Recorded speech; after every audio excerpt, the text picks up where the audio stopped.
여러분 안녕하십니까? 저는 지난 한 주간 인도에 잘 다녀왔습니다. 인도에 저희들 사역자 수련회가 있었는데 우리 선교사 수련회는 한 번씩 했어도 현지 사역자 사모들 다 모여서 수련회 하는 그런 기회들은 많지 않았는데 인도는 13억이나 되는 그런 큰 나라고, 나라가 크다 보니까 인도 사람들이 모여도 대화가 안 통하는, 서로 언어가 다른 그런 지역들이 있습니다. 물론 사역자들이 모여도 그렇습니다, 보면은. 그래서 제가 말씀을 전할 때 통역을 써서 영어로, 메인 통역을 영어로 통역을 하지만은 또 거기서 또 이제 통역기를 가지고 한 최소한 2개 언어 정도는 통역을 해야 서로 이렇게 통할 정도로 그렇게 이제 크고 방대한 나라인데, 하나님이 최근에 그동안 우리 교회들이 인도 중부와 북부 지역에 이렇게 추중되어 있다가 이제 남쪽 지역에 활발하게 복음을 전하게 되면서 복음에 큰 진보가 오고 있는데, 그래서 우리 이런 현지 사역자들과의 어떤 모임이 또 복음의 큰 진보를 가져오는 그런 발걸음이라는 생각이 들어서 너무 복되고 또 감사한 시간이었습니다. 오늘은 성경 창세기 13장 말씀 보도록 하겠습니다.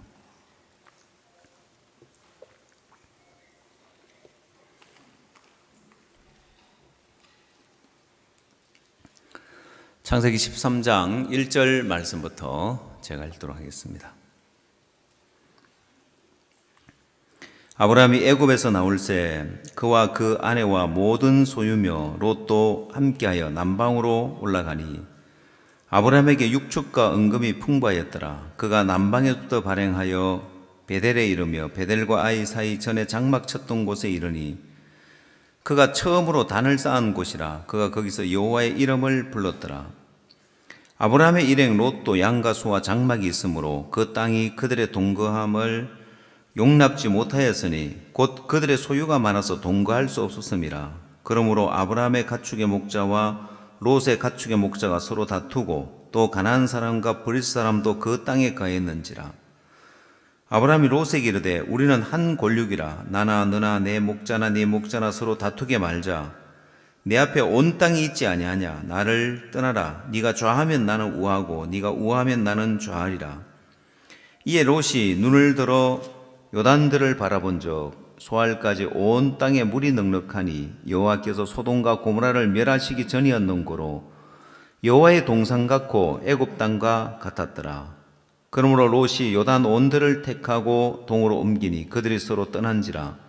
아브라함은 가나안 땅에 거하였고 롯은 편지 성읍들에 머무르며 그 장막을 옮겨 소돔까지 이르렀더라. 소돔 사람은 악하여 여호와 앞에 큰 죄인이었더라.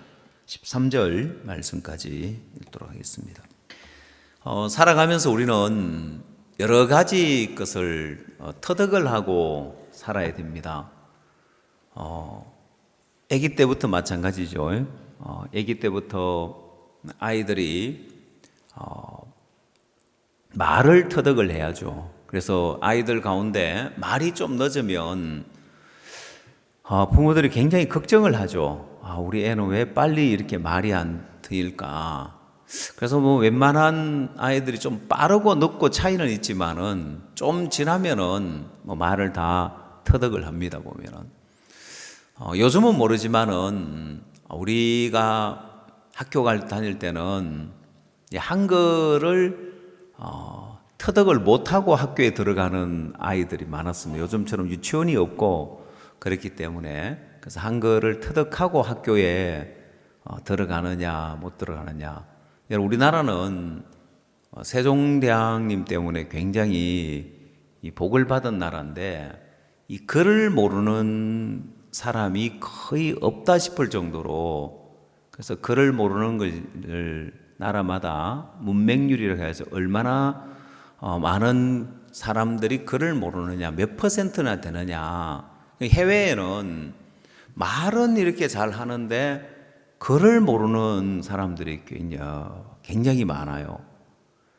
이웃나라 중국 같은 경우에도 한자가 워낙 많기 때문에 죽을 때까지 다 배워도 다 모른다고 할 정도로 글자가 많습니다, 보면은. 그래서 중국 사람들은 이 문자를 보내는 데 있어 가지고 굉장히 불편한 거예요. 그래서 음성을 녹음해 가지고 그 음성을 이렇게 보내는 게 훨씬 편하죠, 보면은. 그래서 덕분에 예배 시간에 조용합니다, 보면은. 우리나라는 예배 시간에도 막 문자 보낼 수 있잖아요. 보면 모임 시간에도 조용하게 문자 보낼 수 있는데, 그래서 문맹률이 굉장히 높은 경우가 많습니다. 말은 할 줄 아는데 글을 모르는 경우가 많은데, 우리나라는 글 모르는 사람이 이제는 거의 없다 싶을 정도로 글을 또 터득해야 되고, 또 요즘도 구구단을 외우는지 모르겠지만은 옛날에는 또 구구단을 외우는 걸 또 터득을 해야 되고, 갈수록 여러 가지를 터득해야 되는데, 뭐 이제 또 어른이 되고 나서는 운전하는 법도 터득해야 되고, 이제 생활의 편리를 위해서, 생활의 또 삶의 유익을 위해서 터득해야 될 부분들이 참 많은데, 여러분 신앙을 한다면은 뭘 터득해야 신앙을 잘할 수 있느냐? 자, 우리가 신앙에 대해서 강조하다 보니까 때로 사람들이, 많은 그리스도인이 오해하는 게 뭐냐면은, 이 신앙을 위해서 우리가 배우는 것이 신앙생활을 위한 건 줄 알지만은 사실은 우리가 인생을 살아가면서 가장 복된 인생, 또 인생을 살면서 어떤 어려움이 오든지 어떤 문제가 오든지 잘 극복하면서 행복하게 살 수 있는 법을 배우는 것이 신앙을 배우는 거예요. 하나님 잘 섬기고 복음 위한 걸로 사단은 사람들의 마음속에, 야, 네가 뭐 네 인생이 잘 되고 네 삶이 좋고 네가 행복해야지, 신앙 잘하고 뭐 복음 위하고 교회 위하고 그게 뭐가 중요해라고 사람들을 속이는데, 실제로 이 신앙은 내가 인생을 살아가면서 어떻게 인생을 행복하게 살 거냐, 또 내 인생에 어려움이 왔을 때 그걸 극복하고 정말 복된 삶을 살려면은 꼭 필요한 게 신앙인 거예요. 신앙을 안 배우고는 다른 걸로는 해결을 할 수 없는 거예요. 그래서 여러분, 신앙을 잘 배워 놓는다는 것은 내 인생을 살아가는데 가장 행복한 삶을 살고 가장 성공적인 삶을 살 수 있는 게 신앙인 거예요. 대표적으로 신앙을 배우지 않는 사람들이 마지막 죽을 때 하는 말은, 전부 다 공통적으로 하는 말이 뭐냐면은, 인생 참 허무하다는 말을 남기는 거예요. 일장춘몽이다. 인생 참 허무하다. 바람같이 왔다 그냥 바람같이 사라지는 게 인생인가? 솔로몬이 이야기한 것처럼 헛되고 헛되며 헛되고 헛되니 모든 것이 헛되도 했는데, 아니 그러면 솔로몬은 하나님을 섬기고 하나님을 믿은 사람이라고 알고 있는데 왜 솔로몬은 인생이 허무하다 헛되다고 했냐? 헛되고 헛되며 헛되고 헛되니 모든 것이 헛되도 했는데, 여러분 솔로몬이 신앙을 제대로 안 했어요. 아버지 다윗 덕분에 왕이 되었는데, 다윗은 믿음의 삶을 살면서 제대로 믿음을 배워서 믿음의 삶을 살았는데, 솔로몬은 아버지 후광으로 많은 걸 누리긴 했지만은 신앙생활을 하지 않았습니다.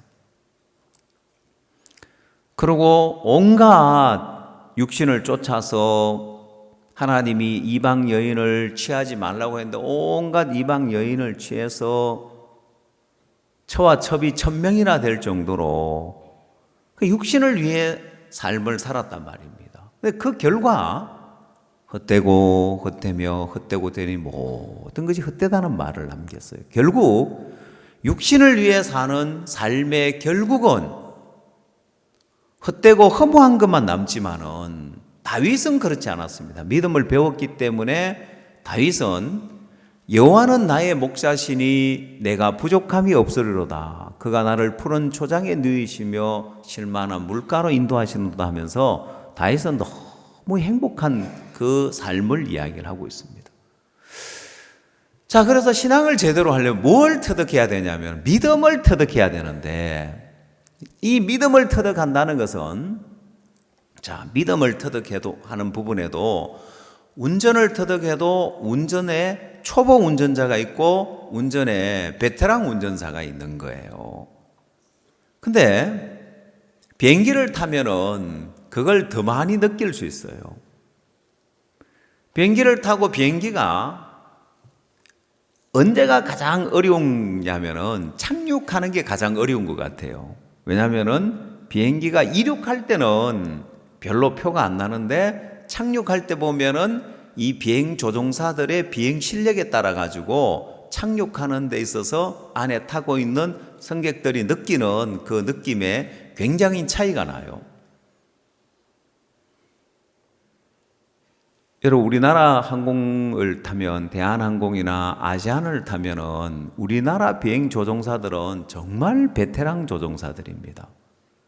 왜냐하면 우리나라 조종사들은 대부분 공군 상관학교를 나와서 공군에서 전투기 비행 경력이 많은 분들이 예편을 하면서 항공사에 조종사로 취업하기 때문에 이미 이분들은 비행기가 뜨고 내리는 부분에 있어서 비행기 기종만 틀려서 그렇지 이미 익숙한 분들인 거예요. 그래서 전투기를 몰거나 또 아니면은 수송기를 몰다가 그 다음 민항기로 바꿔서 그런 부분 조금만 더 훈련을 하면 되죠.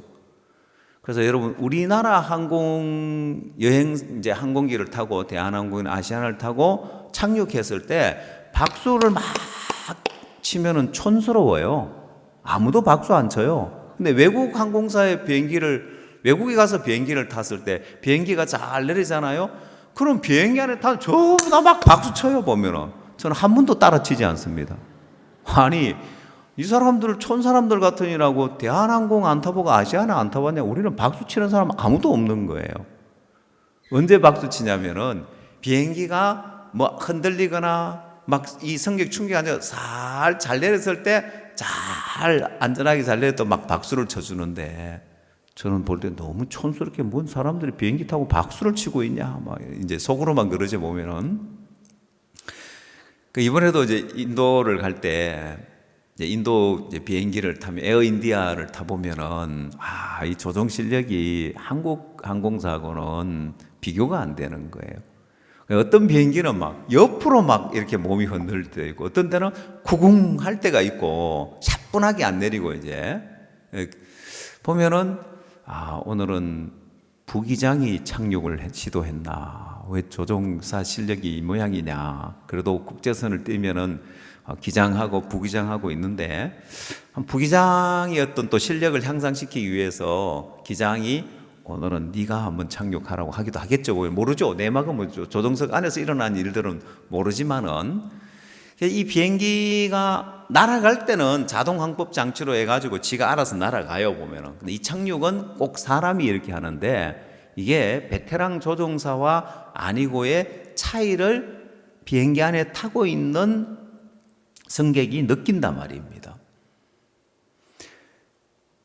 비행기 조종은 다 할 줄 알지만은 이게 초보냐 아니면은 베테랑이냐. 여러분, 도로에도 초보 운전자들 보면은 대부분의 이제 표가 나죠. 보면은 초보 운전자냐 베테랑 운전사냐. 믿음도 그런 거예요. 믿음도 초보 믿음이냐 아니면은 정말 제대로 믿음을 배웠느냐가 이게 차이가 나요. 굉장히 큰 차이가 나요. 근데 사람들은 예를 들어서 운전을 제대로 안 배우면 그냥 차 몰고 그냥 운전해 가면 되는 줄 알지만은 운전을 하는데도 배워야 할 많은 부분들이 있는데 믿음은 더더욱 그러한 거예요. 그냥 내가 믿음으로 발을 내딛고 가서 하나님 역사를 경험하고 은혜를 입으면 다 된 줄 알지만은 그 믿음이 더 온전한 믿음으로, 더 큰 믿음으로, 정말 이 믿음의 삶을 사는데 익숙한 사람으로 이게 이제 성장되어져 가야 되는 거예요. 처음 믿음을 터득하고 믿음의 발을 내딛고 나가니까 아, 정말 하나님이 역사하시네. 이제 그런다고 해서 믿음의 사람이 되는 게 아니고 이제 겨우 믿음이라는 것을 맛을 보고 아, 믿음으로 살면 하나님 돕구나 하는 것을 깨닫고 터득을 했다 해가지고 믿음에 익숙한 사람이 되는 게 아닌 거예요. 그 삶을 배워가서 제대로 믿음을 배워야 되는 거예요. 예를 들면 지금 아르헨티나에 김도현 선교사님이라고 계시는데 이 선교사님 한국에 있을 때 영동에서 사역을 했습니다. 그 영동에 있다 보니까 그 당시 우리가 영동 자라목 솔밭에서 송호 솔밭에서 수양회를 할 때 거기서 이제 관리를 하고 준비를 하고 이렇게 했는데 한번 물에 빠져 죽을 뻔한 적이 있는 거예요.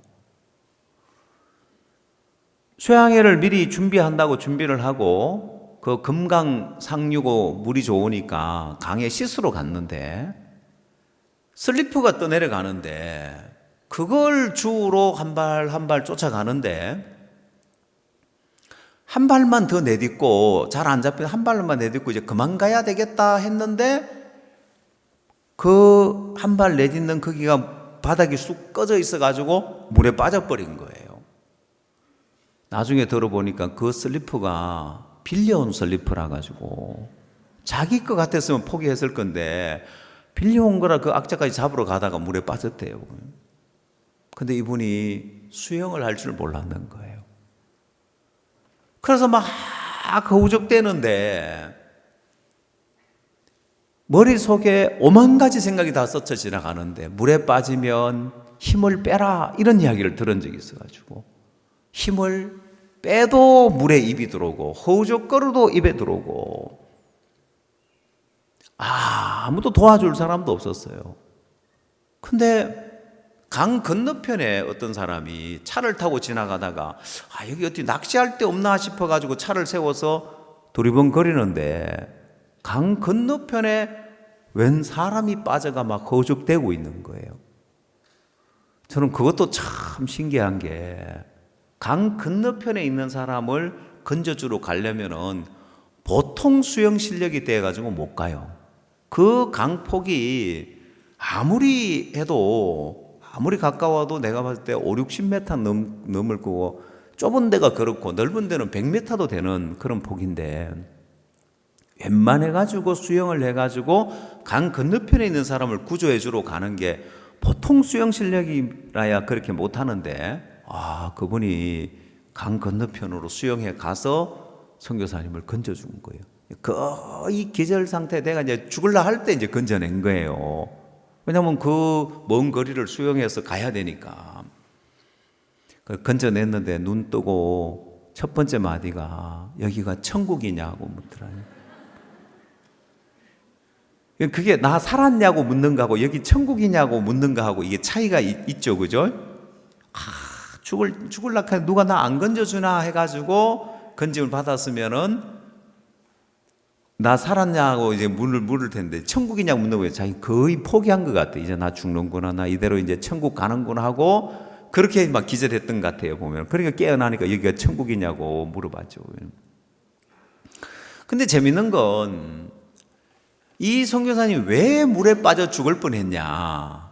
슬리퍼 때문에 그런 것이 아니라 어떤 생각 하나가, 잘못된 생각 하나가 들어와서 그런 거예요.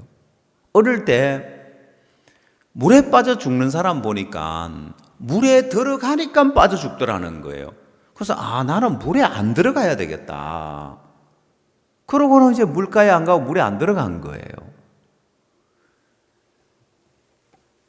여러분, 물에 빠져 죽는 거 보니까 나는 그러면은 물을 극복할 수 있는 수영을 배워야 되겠구나 이렇게 생각해야 되는데 물에 안 들어가면 되겠구나라고 엉뚱한 생각을 한 거예요. 그게 자기 생애를 마감할 뻔한 거예요. 생각 하나, 잘못된 생각 하나가 이렇게 인생을 망칠 수 있어요, 보면은.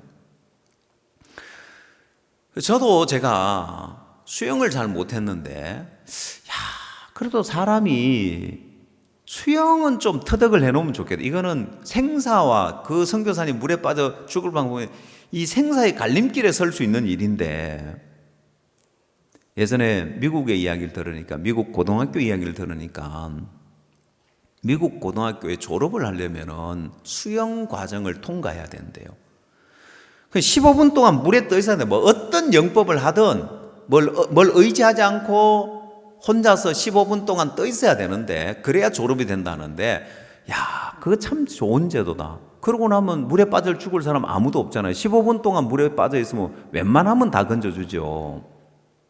그래도 우리나라도 다행히 코로나 전에 다행히 우리나라에도 생존 수영이라 해가지고, 그래서 물에 빠졌을 때 적어도 떠 있을 수 있는 그런 생존 수영을 가르친다고 하길래 굉장히 반가웠는데, 그래서 우리가 학생 캠프에도 도입을 해서 학생 캠프에 참석한 학생들도 생존 수영을 가르치자 해가지고, 적어도 물에 빠져 죽는 일은 없어야 되겠죠. 보면은 생각 하나가, 물에 들어가니까 빠져 죽구나, 안 들어가야 되겠다. 아니, 수영을 못하니까 빠져 죽구나, 그럼 난 수영을 배워야 되겠다 해야 되는데, 저도 제가 수영은 한번 배워놓으면 좋겠다 하고 했는데 기회가 없었는데, 배울 기회가 언제 수영을 배우겠어요. 홍콩에서 YMCA 회관에서 우리가 중국인들 위한 수양회도 하고 사역자 수련회도 하고 여러 행사를 하면서, 그게 좋은 이제 수영장인데 아무도 수영을 안 해요. 보면은 거기서 이제 수영을 배우기 시작해서 이제는 뭐 레인을 그냥 몇 번 왔다 갔다 할 정도로 수영을 배웠는데, 그 정도는 이제 물에 빠져서 안 죽을 만큼은 배웠지만은 그래도 수영을 온전하게 배운 건 아니죠. 보면은 제가 인도에 가니까 김동연 목사가 있는데 수영을 잘하더라고요. 수영을 어디서 배웠냐 하니까 자기 특전사 나와가지고 수영을 배웠는데, 4km 수영을 하는 그 과정을 통과를 해야 되는데, 처음 들어올 때 수영 하나도 할 줄 모르는 사람들이 다 수영을 배운대요. 그래서 그 수영을 가르치는 그 과정을 보니까 이번에 또 새로운 사실인데, 이 수영 못하는 사람들도 첫 번째는 물을 두려워하지 않게끔 교관들이 훈련을 하는데, 그 중에 하나가 막 젊으니까 훈련을 하고 막 배가 고픈데 먹을 걸 교관들이 가져와서 물 속에 그냥 계란 삶은 거하고 막 이런 걸 막 감자하고 이런 물에다 다 집어넣어 버린대요. 그러면 어떻게 해야 되냐? 먹고 살려면 물에 들어가 그놈을 하나를 잡아야 되는 거예요. 배는 고프지 먹을 거는 물 속에 있지, 그러고 안 들어가고 안 먹고 말겠어요. 보면은 그래서 다 배운대요. 보면은 그렇다고 뭐 그걸 특전사니까 그렇게 훈련을 하지만 일반인들은 그렇게 훈련을 못 하겠죠. 그죠? 그 수영 못 한다. 나는 수영 막 영 뭐 물에 맥주병이라서 막 수영을 못 배운다. 그것도 먹고 살만하니까 그렇지. 다 배운다 하더라고요. 그리고 그 과정을 다 통과한대요. 보면은. 저는 아직 뭐 1km, 2km 갈 정도의 그런 정도의 수영은 터득을 못했는데 훈련을 통해서 되겠죠. 보면은. 근데 믿음은, 이 믿음도 아직 믿음을 터득하지 못한 사람, 이제 겨우 초보 믿음을 터득해 가지고 있는 사람, 제대로 믿음을 터득한 사람, 그럼 여러분이 신앙을 하면서 제대로 믿음을 터득하면 여러분 인생이 너무 복되게 되는 거예요. 여러분, 사람이 뭘 배우려고 해도, 교회 안에 어떤 일을 하고 일을 배우려고 해도 그 사람의 마음에서 믿음이 있는 사람은 금방 배워요. 믿음이 없는 사람은 아무리 가르쳐줘도 그걸 배우는 속도가 느리고 터득하는 게 굉장히 느려요. 왜냐하면 이 믿음이 있는 사람하고 없는 한 자세가 틀려요. 믿음이 없는 사람은 어떤 내가 부담스러운 일, 내가 안 해본 일 있으면은 자세부터가 뒤로 나자빠져요. 뒤로 나다빠진다는 뭔 말인지 아십니까?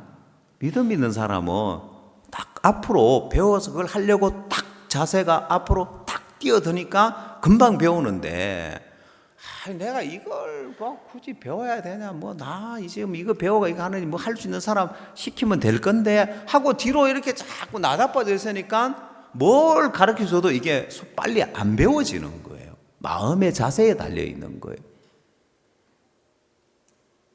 자, 예를 들어서 남편이 아내 운전을 가르치는데, 이 불문율이 뭐 우리나라에 남편이 아내 운전을 가르치지 말라는 불문이 있습니다. 왜? 운전 가르치다가 싸워가지고 이혼하는 사람이 있다고. 그러면 여러분, 아내가 남편이 운전을 가르치는데 왜 운전을 빨리 못 배우는지 압니까? 아니, 남편 옆에 타고 다니면 되는데 굳이 그거 운전을 배워가지고 막 하니까 막 이래라 저래라 하니까 막 짜증나고 힘들고 이제 싸움이 되는 거예요. 근데 운전을 빨리 배우려면은 남편들이 너무 아내 운전 몇 번 못 배운다고 욕할 필요가 없어요. 뭐라 할 필요도 없어요. 운전을 제일 빨리 배우려면은 남편이 죽으면 돼요.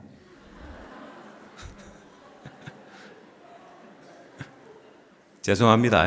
죽으란 이야기는 아닙니다. 남편이 죽고 아내가 이제 내가 애들 뭐 벌어먹고 키워야 되겠는데 운전이라도 뭘 해가지고 벌어먹어야 된다 하면은 일주일 만에 금방 배워요, 보면은요. 그만큼 내가 배워야 되겠다는 그 마음의 자세를 갖고 있는 것하고, 지금 남편 차 옆에 타고 다니면서 뭐 남편이 기사잖아요, 보면은. 저도 제 아내가 운전을 못 배울 줄 알았습니다. 제 아내는 운전만 못하는 게 기계치라 가지고 제가 운전에 가면은 뭐 온도를 올려라, 낮춰라, 덥다, 뭐 어떻다 하고 이제, 아니 자기가 조수석에 앉아서 그 옆에 버튼을 누르면 될 건데 저를 다 시켜요, 보면은. 그래서 제가 제 혼자 차를 타고 다닐 때 온도하고 제 아내가 탔을 때 그 제 아내가 선호하는 온도를 아예 외우고 다녀야 되는 거예요. 여름에는 23.5도, 겨울에는 24.5도. 겨울에 막 따뜻하고 온풍기 막 빵빵 틀어놓으면 안 돼요, 보면은. 그걸 다 외울 정도로. 왜 외웠겠어요? 올려라, 낮춰라 하다 보니까 제가 이제 다 외운 거죠, 보면은. 운전 못 배울 줄 알았습니다. 근데 지금은 운전을 잘해 다니는데, 어제도 이제 제가 공항에 도착했는데, 어제는 뭐 또 이제 동문회 모임도 있고 사역자들도 다 동문회 가고 하니까 다 그쪽에 가고 제 아내 보고 나오라고 했습니다. 아내가 공항에 나오니까 얼마나 좋던지. 그래서 다음에도 제 아내 보고 나오라고 해야 될란가 모르겠습니다만은. 원래는 입국을 하면은 또 코로나 이게 PCR 검사를 해야 되는데 어제부로 그게 없어졌다는 거예요. 얼마나 기분이 좋은지. 안 그러면 또 이 토요일이니까 보건소에는 안 하고 그걸 하는 병원이 저 서울의 검단에 가서 거기서 검사하고 또 거기서 올라오면 또 막 1시간이나 걸리고 막 이러는데, 어제부터 그게 없어졌다는 거예요. 얼마나 좋은지. 그래서 그 혜택을 10월 1일부터 그 혜택을 주는데 10월 1일 날 제가 아침에 이제 입국을 하는데 그 제도가 없어져 가지고 얼마나 편하게 살았는지 모르겠습니다. 여러분, 운전도 제대로 터득해서 안전하게 운전을 하는 게 중요한데, 그보다 더 중요한 것은 믿음을 제대로 터득하는 거예요. 그래서 하나님이 이 창세기 12장, 13장 쭉 아브라함의 생애에 보면은 처음 12장에서 아브라함은 믿음이 뭔지 믿음의 맛을 봅니다.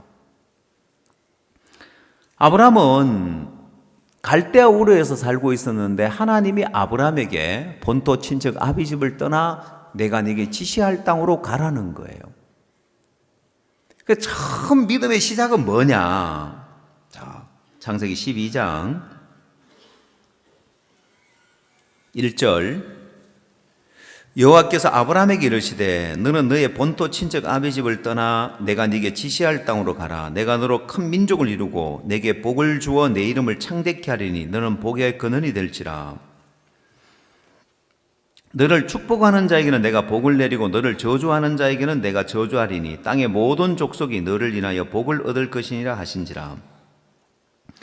이에 아브라함이 여호와의 말씀을 쫓아갔고 롯도 그와 함께 갔으며 아브라함이 하란을 떠날 때 그 나이 75세였더라.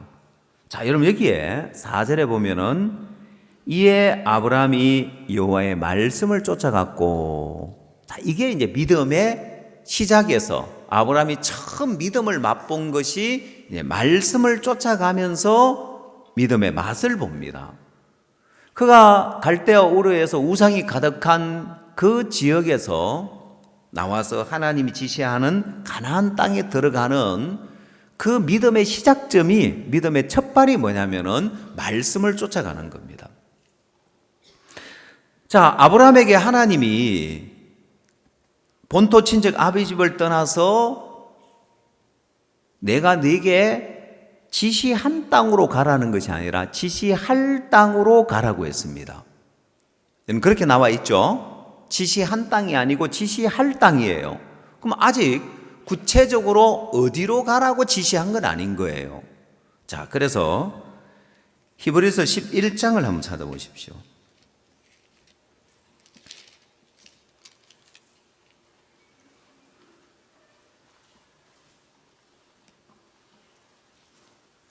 히브리서 11장 8절에서 아브라함의 믿음을 이렇게 설명을 하고 있습니다. 히브리서 11장 8절, 믿음으로 아브라함은 부르심을 받았을 때 순종하여 장래 기업으로 받을 땅에 나갈새 갈 바를 알지 못하고 나갔으며.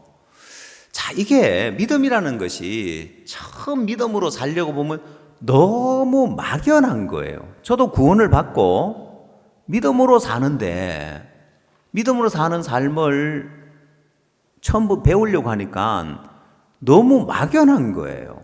그래서 들어지는 마음이 안 되면 어떡하냐, 망하면 어떡하냐, 이런 생각들이 들어지고, 이 믿음이라는 것이 수학 공식처럼 1 더하기 1은 2하고 이렇게 딱 떨어지는 것이 아니라 내가 지시한 땅으로 가면은 내가 이렇게 일을 할게, 이게 아니라 너무 막연한 거예요. 지시할 땅으로 가라고. 거기가 어딘데요? 그래, 가보면 알아. 아니 뭐 어딘지를 알고 가야지. 그 땅이 좋은지 안 좋은지, 뭐 여기 있는 것보다 뭐가 좋은지 뭘 알아야 가든지 하지. 어딘지도 모르고 어떻게 갑니까 하나님? 너무 막연해 보이는 거예요. 저 역시도 구원을 받고 난 다음에 믿음으로 산다는 삶이 너무 막연한 거예요. 근데 아브라함이 말씀을 쫓아갔다. 그래, 이 형편은 막연해 보이고 내가 너로 큰 민족을 이루게 하겠다, 복의 근원이 되게 하겠다, 네 이름을 창대케 하겠다.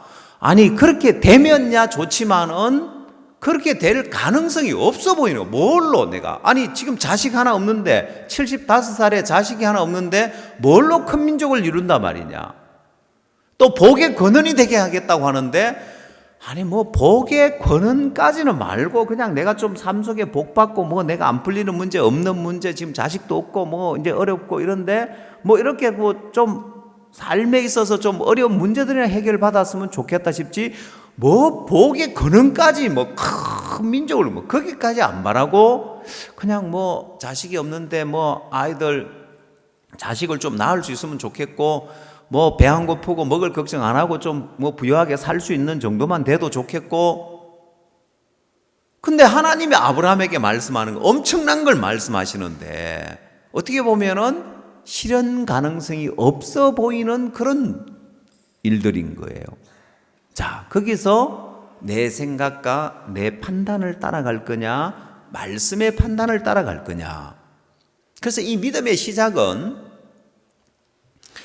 믿음이라는 게 막연하고 어려워 보이기 때문에 하나님은 이 믿음의 시작을 누구나 출발을 쉽게 할 수 있도록 해놓은 게 뭐냐면은 구원의 믿음인 거예요. 여러분, 구원의 믿음, 구원을 받았다는 것은 믿음으로 살 준비가 된 거예요. 마치 잠자리가 되려면은 물에 있는, 처음에는 그 물에 물벌레로 있다가 얘가 밖으로 나와서 탈피를 해가지고 잠자리가 되는데 그 물에서 물벌레로 있다가 밖으로 이제 나와서 탈피를 했다는 것은 거듭난 것과 같은 거죠. 이제 하늘을 나를 수 있는 준비가 된 거예요. 그것처럼 우리가 거듭났다는 것은 이제 하늘에 속한 삶을 살 수 있는 준비가 됐는데 믿음으로 살 수 있는 준비가 된 거예요. 자, 그래서 구원을 받았다는 것은 내가 늘 죄인인 줄 알았는데 어느 날 복음을 듣고 죄가 다 사해졌다는 사실을 뒤늦게 발견한 거죠. 그래서 나는 날마다 죄를 짓지만은 말씀에서 우리를 의롭다고 했기 때문에 말씀에서는 저희 죄와 저를 다시 기억지 않는다고 했기 때문에 내가 의롭구나 하고 믿음을 갖는 게 구원인 거예요. 난 날마다 죄를 짓는 죄인인데 예수님이 우리 모든 죄를 지고 가셨기 때문에 보라 세상 죄를 지고 가는 하나님의 어린 양이라 했고 예수님 우리 죄를 다 짊어지셨기 때문에 우리가 의롭구나 하고 믿는 게 구원이란 말입니다. 그러면 무엇을 쫓아가는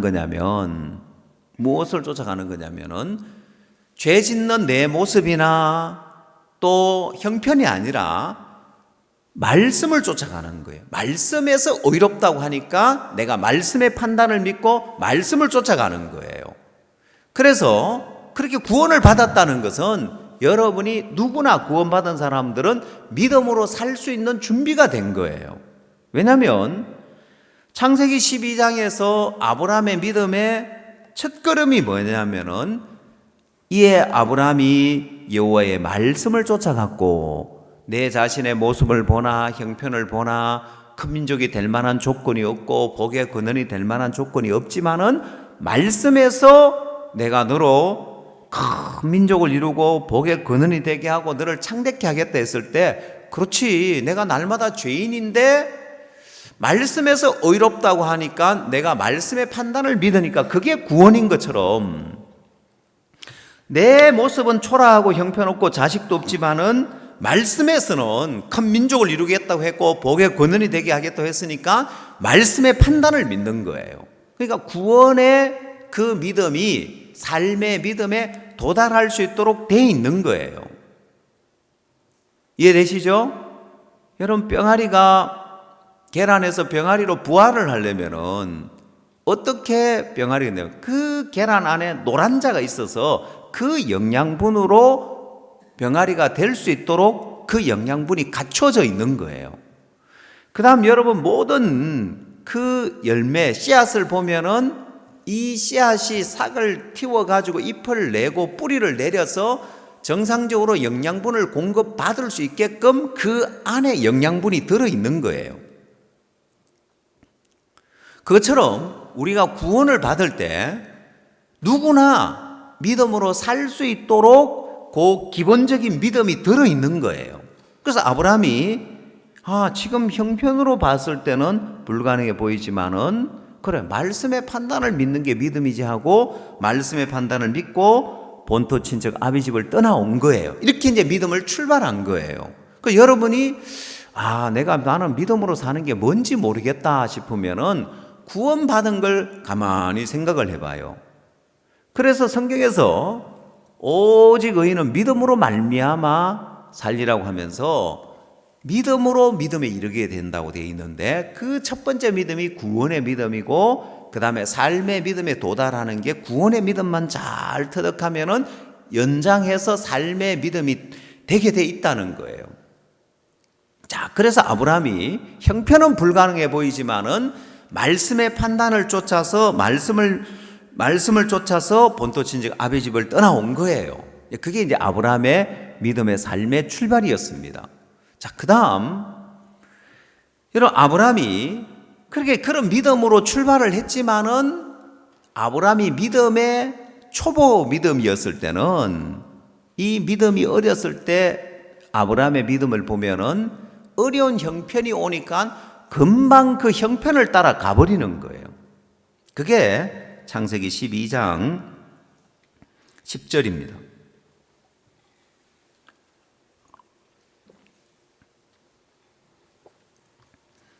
창세기 12장 10절. 그 땅에 기근이 있으므로 아브라함이 애굽에 우거하려 하여 그리로 내려갔으니 이는 그 땅에 기근이 심하였음이라. 그가 애굽에 가까이 이를 때 그 안에 사례들어 말하되 나 알기에 그대는 아리따운 여인이라. 애굽 사람이 그대를 볼 때 이르기를 이는 그의 아내라 하고 나는 죽이고 그대는 살리리니 원컨대 그대는 나의 누이라 하라. 그리하면 내가 그대로 인하여 안전하고 내 목숨이 그대로 인하여 보존하겠노라 하니라. 자, 여기 아브라함의 모습을 보면은 기근이 오니까 아브라함이 애굽에 내려가 버리는 거예요. 하나님이 준 본토 친척 아버지 집을 떠나서 하나님 준 가나안 땅에 머물러 있는 것이 아니라 금방 기근이 오니까 애굽으로 내려가 버리는 거예요. 그러면 애굽에 내려가면서 또 하나님을 의지하기보다는 자기 방법과 자기 수단을 의지하는 거예요. 아내를 누이라고 속여서 그걸로 자기 생명을 지키고 보존하려고 인간적인 방법과 수단을 쓰는 거예요.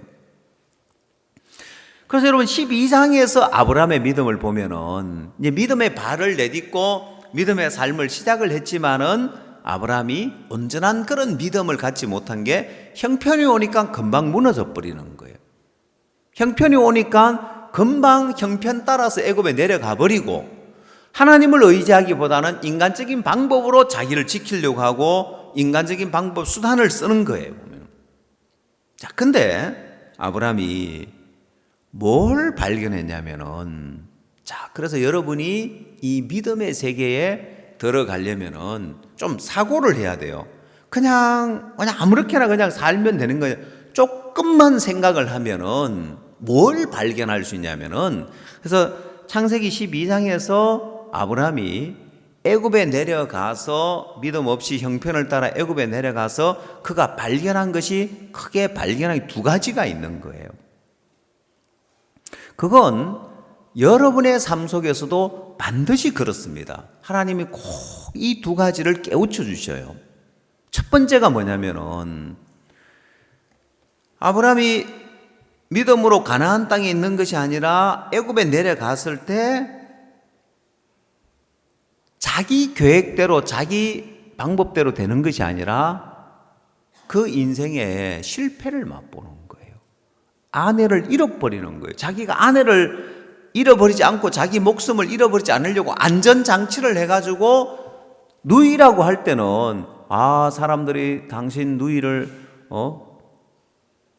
당신 누이가 너무 아름다운데 나에게 달라고 그럼 아브라함이 안 주면 되죠 보면은. 근데 다른 사람이라 바로가 달라고 하니까 취하여 가는데 이걸 거절할 수가 없는 거예요.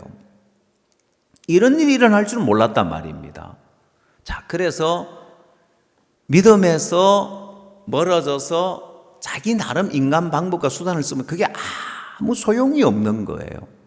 그러고 인생에 큰 어려움을 만나는 거예요. 생각지 못한 어려움을 만나면서 아내를 잃어버리는 이런 어려움을 만나는 거예요.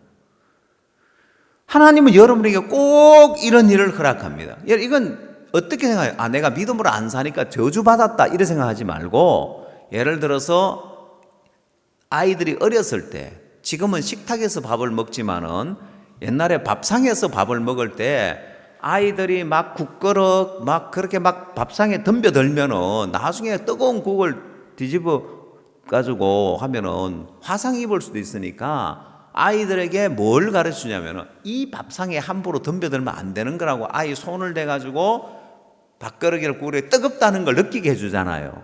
그럼 어떻게 해요? 그러면은 애가 뜨거라 싶어가지고 저걸 건들면은 막 이렇게 뜨거운 이런 맛을 보니까 함부로 안 덤벼든단 말입니다. 그처럼 하나님이 아브라함에게 네가 믿음에서 떠나서 네 인간적인 방법 수단에 가면은 네 삶의 인생에 그런 어려움이 오는 거야. 너 망하는 거야. 이렇게 고통을 당하는 거야 하는 것을 맛을 보여주는 거예요. 그래서 아브라함이 아내를 잃어버리면서 얼마나 고민스러웠겠습니까? 얼마나 어려웠겠습니까? 보면은 그런 어려움을 맛보고 그 다음 또 하나 하나님이 가르쳐주시는 것이 있는 거예요. 그냥 하나님 우리에게 봐라. 네가 믿음으로 안 사니까 네 인생에 어려움을 만나잖아. 네가 이런 고통을 당하잖아. 그렇게만 끝내지 않아요. 하나님이 아브라함에게 또 하나 가르쳐 귀한 게 있는데, 그게 뭐냐면, 두 번째가 뭐냐면 12장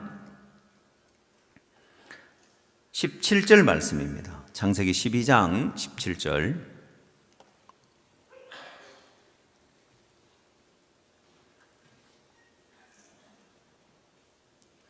여호와께서 아브라함의 아내 사레의 연고로 바로와 그 집에 큰 재앙을 내리신지라. 바로가 아브라함을 불러서 이르되 네가 어찌하여 나를 이렇게 대접하였느냐?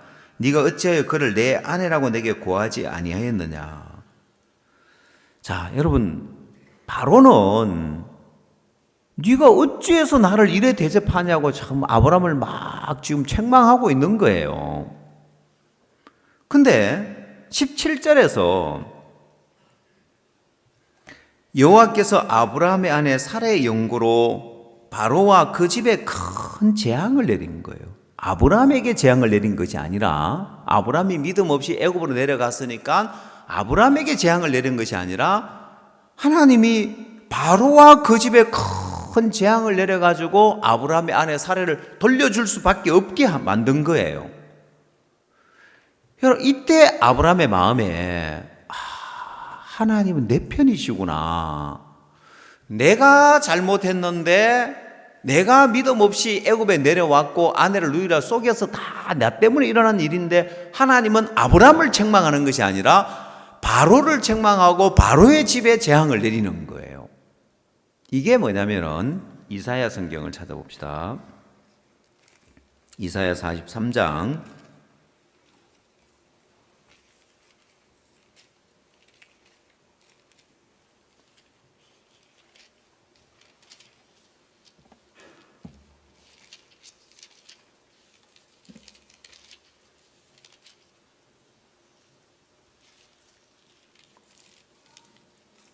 41장입니다. 이사야 41장 10절 말씀 보겠습니다.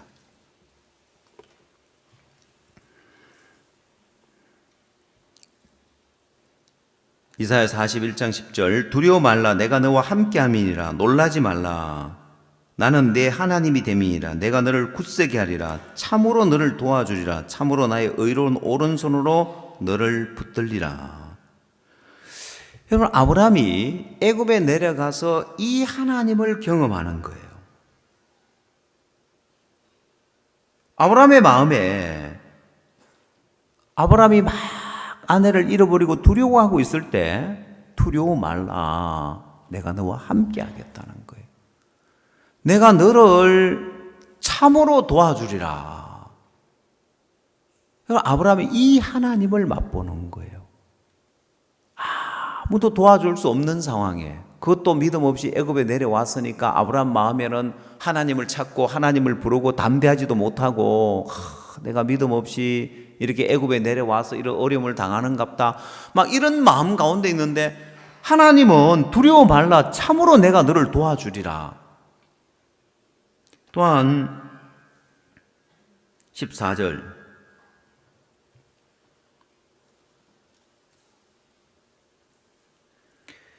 지렁이 같은 너 야곱아, 너희 이스라엘 사람들아, 두려워 말라. 나 여호와가 말하노니 내가 너를 도울 것이라. 내 구속자는 이스라엘의 거룩한 자니라.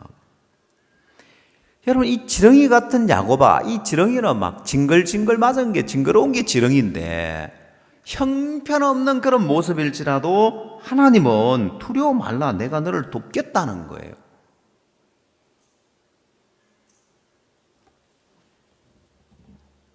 그래서 결론은 9절 말씀.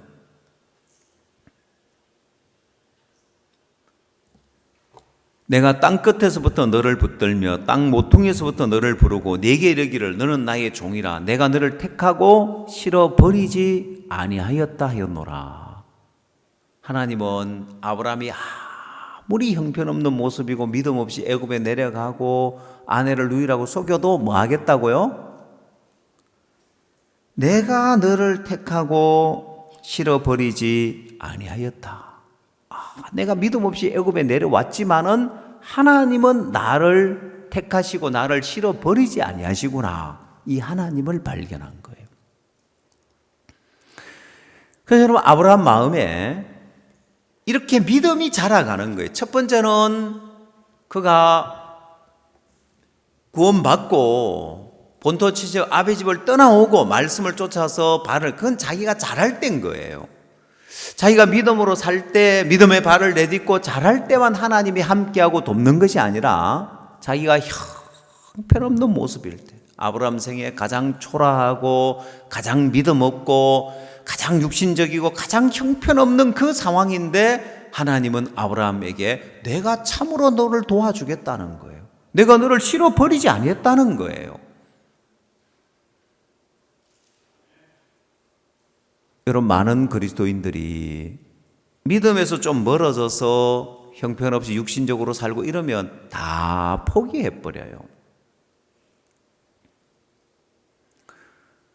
여러분, 그게 이 하나님을 믿는 믿음이 없어 그런 거예요.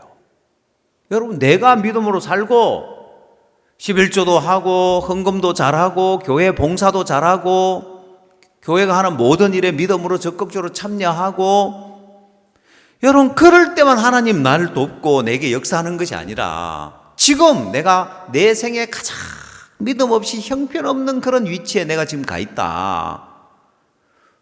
근데 그 순간에도 하나님은 내가 참으로 너를 도와주겠다. 내가 너를 실어버리지 아니했다. 나의 의로운 오른손으로 너를 붙들리라. 이 하나님을 아브라함은 경험하는데, 많은 그리스도인들이 내 믿음 있고 내가 믿음으로 살 때, 내가 충만할 때, 그때 하나님을 찾고 하나님을 구하는 건 담대한데, 내가 형편없고 육신적이고 부족하고 못날 때는 하나님을 찾고 하나님을 의지하는데 담대함이 없는 거예요.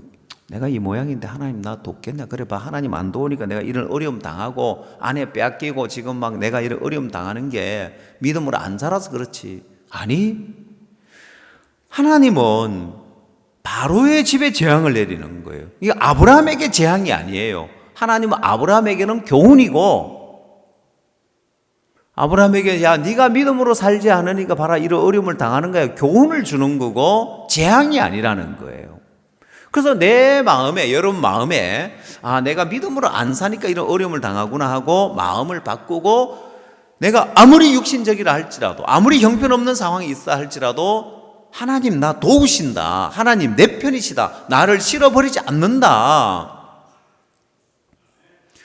그러고 애굽에서 나와야 되는 거예요. 그냥 나오는 게 아니라 그 하나님을 얻고 나와야 되는 거예요. 여러분 마음에서 지금 아무리 어렵고 하나님 나 안 돕고 일이 꼬이고 아무리 형편없어도, 그럼 여러분 어려움만 당하고 나오는 사람은 좀 살만하면 또 육신적으로 가요. 근데 이 하나님을 얻은 사람은 더 믿음으로 살면서 더 귀하고 복된 삶을 살아요. 애굽에 내려가기 전보다 오히려 애굽에 내려갔다 오면서 훨씬 더 귀한 믿음의 삶을 살고 복된 삶을 살게 돼 있어요. 그게 아브라함의 믿음의 변화고 성장인 거예요.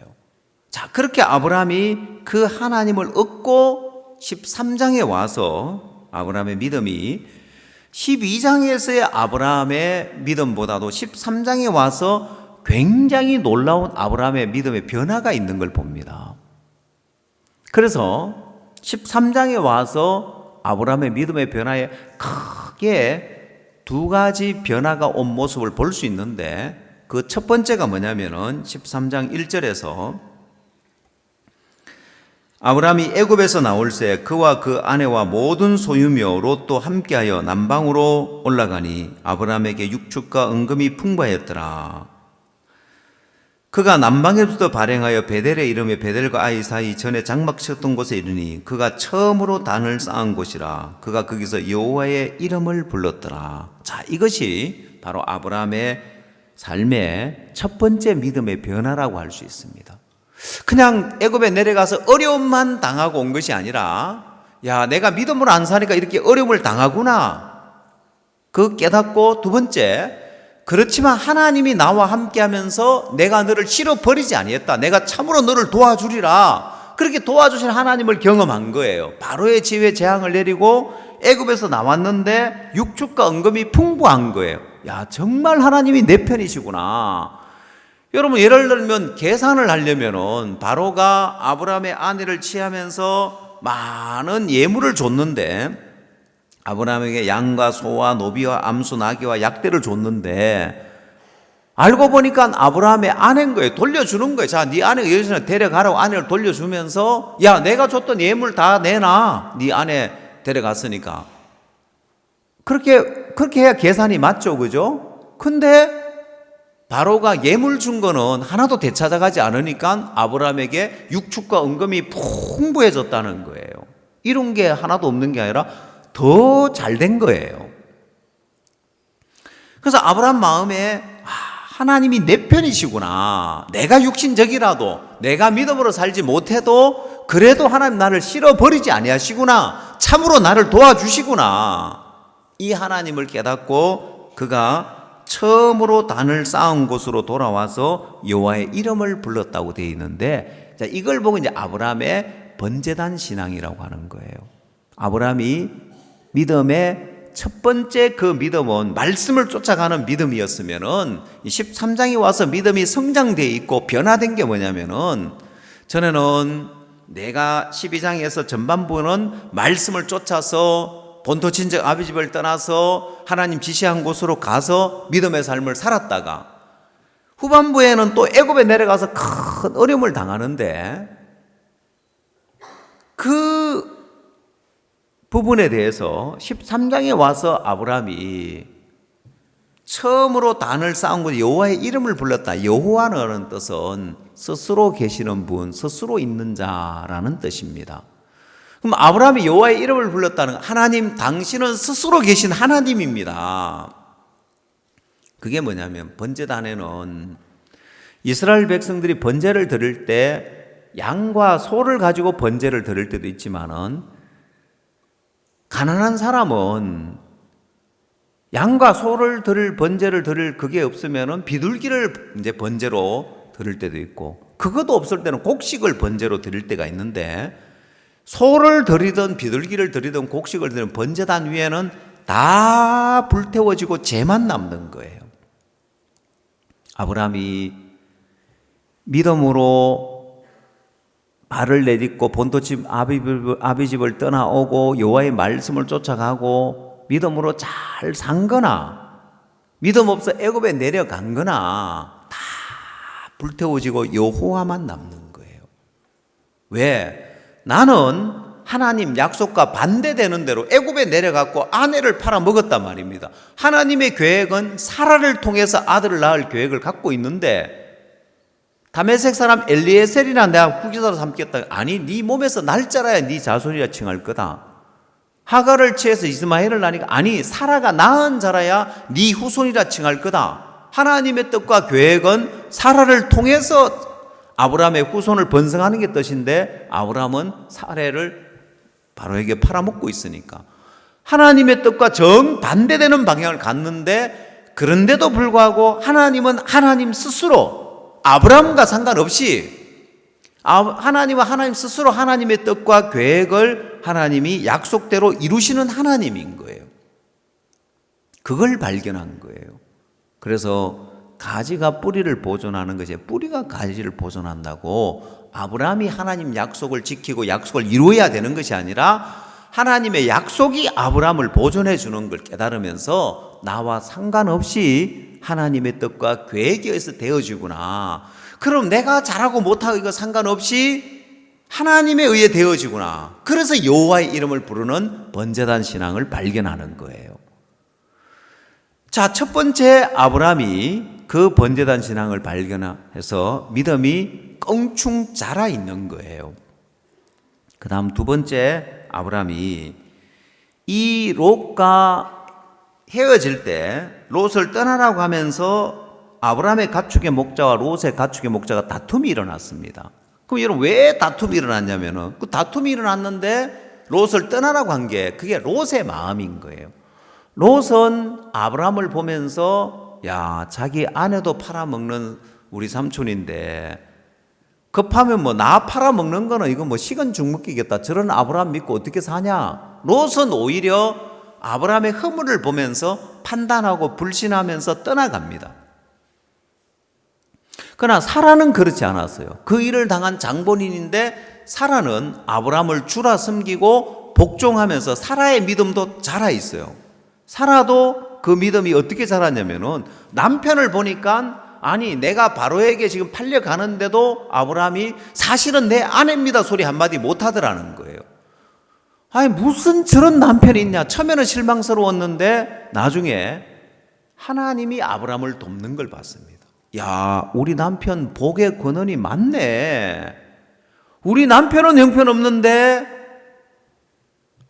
우리 남편이 복의 권한이니까 내가 남편하고 함께 있으면 내가 무슨 일을 만나도 무슨 일을 당해도 하나님 다 복되게 하시겠구나. 그래서 아브라함을 주로 섬기면서 복종하는 사라의 믿음도 자라있고 아브라함의 믿음도 자라있는데 롯만 허물을 보고 오히려 믿음을 잃어버리고 그가 소돔 고모라를 택해 가는데 그 아브라함이 롯을 떠나가면서 뭐라고 이야기를 하냐면은 8절 13장 8절 아브라함이 롯에게 이르되 우리는 한 골육이라 나나 너나 내 목자나 내 목자나 서로 다투게 말자. 네 앞에 온 땅이 있지 아니하냐. 나를 떠나라. 네가 좌하면 나는 우하고 네가 우하면 나는 좌하리라. 이에 롯이 눈을 들어 요단들을 바라본즉 소알까지 온 땅에 물이 넉넉하니 여호와께서 소돔과 고모라를 멸하시기 전이었는고로 여호와의 동산 같고 애굽 땅과 같았더라. 그러므로 롯이 요단 온 들을 택하고 동으로 옮기니 그들이 서로 떠난지라. 자, 이 롯은 믿음이 없는 사람이기 때문에 믿음이 없는 사람은 항상 어디로 가냐면은 부담 없고 편한 곳을 택해 가게 되어 있습니다. 여러분 물은 위에서부터 아래로 흘러내리죠. 자, 여러분 우리 예배당이 이렇게 경사져서 계단식으로 되어 있는데 위에서 물을 부으면 당연히 밑으로 내려오겠죠. 그죠? 근데 우리 마당에 아스팔트대가 평평하게 아스팔트가 되어 있는데 거기다가 물을 부으면 어떻게 될까요? 비가 오고 나면 어떨까요? 여러분 아스팔트 저 마당이 평평해 보여도 항상 낮은 곳이 있어요. 물은 항상 낮은 곳에 가서 고여 있습니다. 그것처럼 믿음 없는 사람은 항상 어떤 길을 택하냐면은 부담 없는 길을 택해요. 어려움 없는 길을 택해요. 그리고 롯이 어떤 길을 택했습니까? 여호와의 동산 같고 애굽 땅과 같이 좋은 땅, 이 요단들을 택해 가는 거예요. 자, 그래서 믿음을 터득했다는 것은 그냥 말씀을 쫓아가는 게 믿음이다 이게 아니라 제대로 믿음을 터득한 사람은 어려움 없고 부담 없는 길을 택해 가는 것이 아니라 오히려 어려움도 있고 부담도 있지만 하나님이 무엇을 기뻐하느냐 그 하나님의 뜻을 따라서 어려움이 있고 난간이 있고 부담이 있어도 그 길을 가는 거예요. 롯이 생각할 때 야, 만약에 아브라함이 먼저 이 좋은 땅을 택하면 내가 택할 곳이 없는데 너무 잘돼도 얼른 택해 가는 거예요. 제가 이스라엘을 가보니까 이 요단들 말고는 비옥한 땅이 없어요. 롯이 요단들을 택해 갔는데 그 외의 땅은 산악지형이고 산악지형에 정말 거기에 뭐만 자라고 있냐면은 허브와 같은 그런 풀들, 메마른 황량한 그런 민둥산이에요. 그러니까 양이나 염소가 그냥 겨우 뜯어먹고 살 수 있는 그런 장소지 농사를 짓거나 막 풀이 많아가지고 막 넓은 그런 평지에 목초지가 있어가지고 양치기 좋은 그런 땅이 아니에요. 요단들 말고는 쓸만한 땅이 없다 싶을 정도의 그런 땅인데 롯이 요단들을 택해 가는데 아브라함은 그 땅을 택하지 않았습니다. 그래서 여러분 이 믿음을 제대로 터득하면 오히려 어려움 없고 편한 길을 택하려고 하는 늘 그 마음에 우리 마음에는 늘 그 마음이 있는데 영적인 일을 하면서 두 가지 일을 하면서도 둘 중에 조금이라도 덜 부담스러운 쪽을 택해 가려고 하는 거예요. 여러분, 거기에서 아브라함처럼 조금이라도 덜 부담스러운 쪽이 아니라 더 부담스러워도 그 길을 택해 갈 수 있는 믿음이 온전한 믿음이라고 할 수 있는데, 아브라함이 그걸 터득했다는 거예요. 이게 놀라운 변화예요. 저도 제 마음에 오랜 세월 동안 부담 없는 길을 택하고 부담 없는 길을 좋아했단 말입니다. 그러니까 내 인생에 하나님의 뜻이라도 내가 그 마음을 갖고 있으니까 큰 일을 할 수가 없는 거예요. 부담스럽다고 자꾸 물러나고 안 하려고 하는 그 마음을 갖고 있으니까. 근데 내 마음의 변화가 오고 난 다음에 안 해본 일이고 부담스러운 일이지만은 그 부분에 발을 내딛고 나가는 삶을 배우고 믿음의 삶을 배우니까 너무 복된 거예요. 여러분, 이게 눈에 보이지 않는 아주 작은 차이예요. 누가 너 왜 그렇게 믿음으로 안 살고 왜 부담 없는 길을 택하냐고 책망을 안 해도 내 마음 중심에서 그쪽으로 기울어져 있는 거예요. 롯처럼 자꾸 그쪽을 선택하는 거예요. 좀 더 부담 없는 길을 가는데 그게 성경에 너희 담대함을 버리지 말라, 이것이 많은 상을 얻는다고 했는데 내 마음의 그 부담 때문에 물러나는 마음이 많은 걸 잃어버리는 거예요. 반대로 부담스럽지만 믿음의 발을 내딛고 할 때 많은 걸 얻을 수 있는 거예요. 이게 아브라함의 마음에 그 변화가 온 거예요. 여러분 마음에 이런 변화가 온다면 여러분 인생에 굉장히 복된 삶이 되고 이걸 보고 믿음을 터득했다고 할 수 있는 거예요. 물론 아브라함이 그렇게 믿음을 터득하고 발을 내딛고 나가면서 실수도 하고 또 믿음 없는 길을 가기도 하고, 그러나 그 중심에는 이걸 알고 깨닫고 터득하고 있기 때문에 하나님이 이끄는 대로 자꾸 믿음이 이끌려서 그 삶이 이끌려지면서 놀라운 믿음의 삶이 되는 거예요. 이 사실을 모르면 믿음이라는 게 그냥 막연하게 생각을 하다가 어떤 데 또 믿음으로 살았다가 또 인간적인 방법으로 갔다가 그러면서 배우고 자라고 성장하는 게 없는 거예요. 여러분 마음에 이 중심을 딱 잡고 있으면 여러분 인생에 놀라운 변화가 올 수 있습니다. 아브라함이 애굽에 내려가도 여러분 귀한 두 가지를 깨달았다 했는데 그 믿음의 삶에 필요한 두 가지를 발견하는 것이나, 그 다음 13장에 와서 아브라함이 정말 이 세계는 나에 의해서 되어 나와 상관없이 하나님의 뜻과 하나님 계획에 의해서 되어지고 내가 부담 없는 길을 택하는 것보다 내가 부담스러운 길을 택한 게 이렇게 복된 거구나 하면서 그 중심이 잡히는 거예요. 여러분 마음에도 이런 믿음의 중심이 잡히고 믿음을 터득하면서 여러분 인생 전부가 복되게 되는 믿음의 삶이 되기를 바랍니다. 기도하시겠습니다.